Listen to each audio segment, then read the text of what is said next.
Asim Chauhan. Mr. S. Prem Kumar will make the presentation.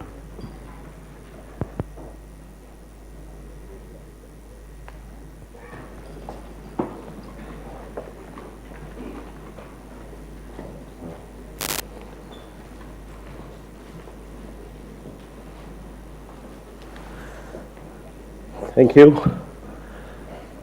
After I stand here and before you, representing my team of 5 just behind me, another 34 people who are part of the group, and hopefully at the end of it, maybe a 1.2 million people who are looking at the cities of tomorrow. We just heard about the new India and the kind of activity and the kind of programs that are required to do it. But significantly, all of this would essentially have to converge in terms of what we are doing in the cities. 71% of our total new employment is going to get generated from the ongoing newer cities or the top 100 cities. In that context, today, to basically look at the cities as stars is an imperative perspective. Hence, our context of calling it aptly Nagar Nakshatra, which is a constellation of cities which are going to be the core of our growth, core of our employment engine, and obviously this requires some rectification and some actions in some of the core areas. I'm now looking forward to make sure that these stars shine and they shine bright. So I move on to essentially look at the first aspect of it, which is smart urbanization. First, a broad perspective in terms of what this means. So when I look at it from a context of smart to us means intelligence, but smart in the context of what we are talking today really means simply must augment real-time technologies. Fundamentally, our cities need to be governed, to be set up in a way that we are looking at really simply augment our real-time capabilities. Fundamentally, IoT-based data capture and monetization is not just imperative, it will not just become a way of life, it's a means to living. It's a means to living in those cities. And as they say, data pragati ka indhan hai. Fundamentally, it is the core in terms of what you look at, be it for governance, be it in terms of citizen services and so on. The other bright idea essentially were around green buildings, where significant work has already started and is being done. The way of looking at it in terms of trying to build newer benchmarks which could essentially calibrate with the best in the world. Lastly, I think the other key thing is how do we create sustainable communities? And in terms of sustainable communities, it's very important that we look at each of these communities, starting to look at ward level organic converters and also try and bring in a way of getting greater and greater integration across the city. I move on from here to one very critical aspect, because as we grow, we have already got our cities which are incumbent today, but there is a significant amount of newer cities that are coming in. I think much of this can be significantly deployed in the newer cities, and a lot of this can also find its way into the already crowded and choking cities in many places. We look at urban mobilization and urban mobility from a context of 3 very important aspects, which is health, safety, and productivity. From a health point of view, we have seen the context of emissions and so on. From a safety point of view, we still are losing lives on our roads, which is something that we really have to be conscious about. And eventually, productivity. We are fast becoming the most time-consuming travelers on a day-to-day basis in the world. And this is something that we really have to put behind us very quickly. One of the key ideas among many that we looked at was essentially to look at the dynamic traffic management perspective, which is extremely true as far as the newer cities are concerned, and in specific areas we definitely have to do it in the existing cities. Fundamentally, what it essentially means is that we are looking at all vehicular traffic actually on our roads to be completely connected, and all traffic and signals as well as the laneways are completely digitized in a way that fundamental movement is based on density of such a traffic, and on basis that density, you are automatically finding new ways or the best ways to reach. Our objective here is essentially, can we collectively give back the 25th hour to our citizens, which is the 1 hour that they are losing today? Can we give it back to them in some form in terms of savings? Because money saved is money earned, time saved is time earned. In that context, to look at it in the context of dynamic traffic management, leading on in terms of how do we configure these cities, essentially in the transit-oriented development, which essentially what it means is taking some best case example here would be what we see in Singapore.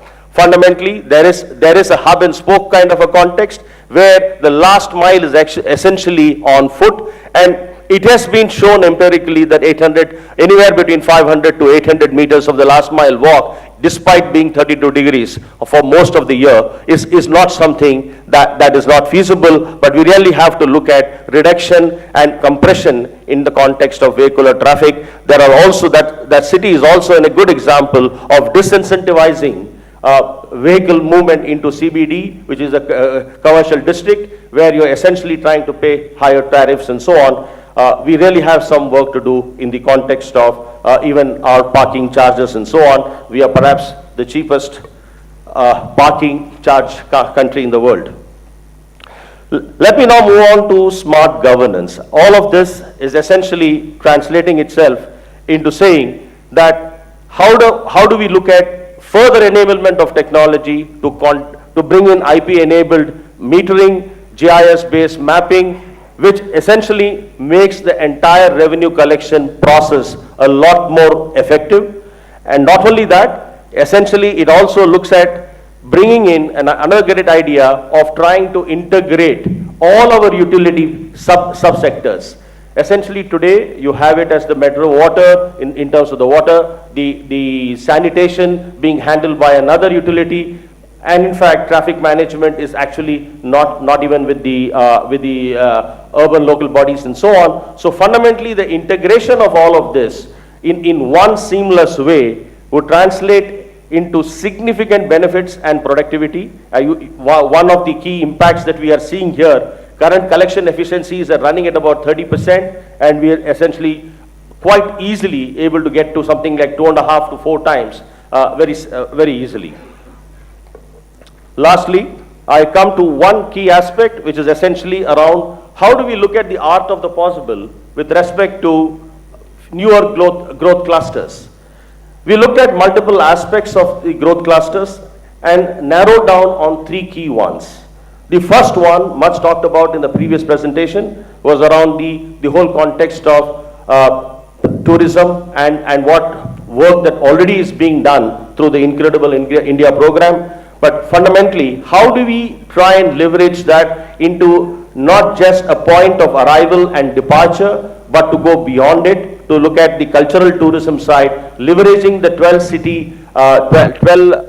heritage cities that we talked about in the Hriday, which is considered in the Hriday program, fundamentally to add further impetus to this, to create a 360-degree ecosystem, which is not just about coming to the city, getting back, but to stay there, be a part of a calendar. So cities like Varanasi, we are looking at Kanchipuram, but we are looking at significantly newer cities where one could actually create an annual program, an annual calendar of services where there is enough infrastructure for people to stay, there are events, there is some life there. Apart from it, to try and create the connectivity to these, which is already being done by the UDAN program in some context. How do we leverage these initiatives to be in a position to increase the connectivity, thereby increase people to stay there? In one of the earlier presentations, we just saw that we would like to maybe look at doing away with visa fees because people would stay there for a few days. But how do you look beyond that and make people stay here for more than 4 or 5 days? and fundamentally see more than one place, look at a network of our spiritual centers and how we are able to bring that. I think there is good work to be done there, and there is a great opportunity in that structure. Similarly, with respect to rejuvenation, there have been sectors which were robust, very successful at some points of time, but have actually been looking at a very muted kind of scenario today, muted to almost extinct, so to say. How do we really look at some of those muted and almost extinct sectors and try to create them as clusters? Because some of our newer cities, instead of looking at starting from the scratch to try and look at the building block from the very beginning, these are ready-made capabilities, including some amount of skill, existing knowledge, and as a brand, they have been largely exporting and so on. I think how are we able to bring that together in a cluster so that we can look at the textile side or logistics, and we also talked about our logistics cost being perhaps significantly more than anybody else and anywhere in the world. So given these, this is the second level of capability that we could look at. Lastly, in areas of newer creation. In terms of the key initiatives that we talked about technology being, or sensors and connectivity being the very large part of what we are trying to do. In doing that, a lot of indigenization is very key. So the electronics itself, we also had a question around on the electronic side, how do we really leverage indigenous manufacture to be essentially looking at some of this, but electric vehicles, agri-tech, and medical devices, in terms of looking at universal health, how do we really look at devices being a lot more inexpensive to be in a position to create it indigenously and drive some of these areas. With these thoughts, I would now move on to taking on questions. Thank you very much.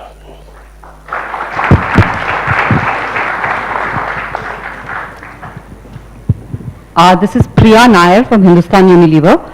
The question I had for you was really on your thoughts on the urban poor. For example, 40% of Mumbai lives in slums, and the biggest challenge is to create an inclusive city as you think of a smart city. And so my question is, your group's deliberations around that. So there were a few points which we discussed in the group. One was the affordable housing and the mixed-use spaces.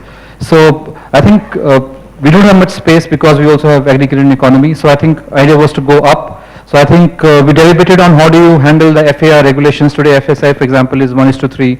So the way, if you can conserve energy and can decongest the traffic, you can actually go high rise. So that was the primary thought around it. And I think one of the ideas that we discussed was that in order to absorb this human capital better, we should have a lot of local regional centers. Right now, I think a lot of information is disseminated, but it's disseminated in relatively, very, very few locations in a city. But in large cities, I think a lot of last mile hubs should be there, where some of this information regarding integration for those people, job opportunities, and other areas could be collated and disseminated for their upliftment and their betterment. Actually, I was also referring to the sanitation conditions and the conditions in which the urban poor live. So really a lot about that as well would be really good to... Yeah. Hi, here. I'm Sudhanshu Vats from Viacom 18 Media. My question to you was, it's a comprehensive thing you've looked at, the smart cities plan. Two areas which I think are needed as we construct, and India will construct big as we go forward, is quality actually in every aspect. And I think that is, if you see, is still wanting. I think there are a lot of gaps in quality, whether it's construction done by public sector or construction done even by private sector, or anything which we do. So one is quality piece. The second area is, as we build our cities, what is your thought on discipline? I think that's the other piece. As citizens, what is it that we need to do to bring in that discipline? Sudhanshu, great point. I think one of the ways that we are actually, I'll take the law and order part first, and we spoke about it in urban mobility. We actually said that technology now can be the enabler, and the only way to manage this at scale will be through technology. And this is happening already. One of our teammates actually was taking a taxi in the morning from Jaipur airport yesterday, coming here, and his taxi driver refused to drive fast beyond 50 or 60 and he says, I got a ticket last week, automated with a photograph that you were caught speeding. That's it, boom, done. Third violation, your license should be forfeited. So we think we will need a much stricter policing, but not done necessarily by more people, but by leveraging technology. On the quality aspect, I'd like to disagree only for one reason. I think we've seen really exciting new developments that have come with top quality. Delhi Metro, for instance, is world class. Many of us don't go on Delhi Metro because it's crowded, but it's world class. Rapid Metro further in Gurgaon is probably one step even further. So I think the stuff we are seeing, and I'd like to quote Ahmedabad here, not because our PM is here, but because I've actually lived there for a few years.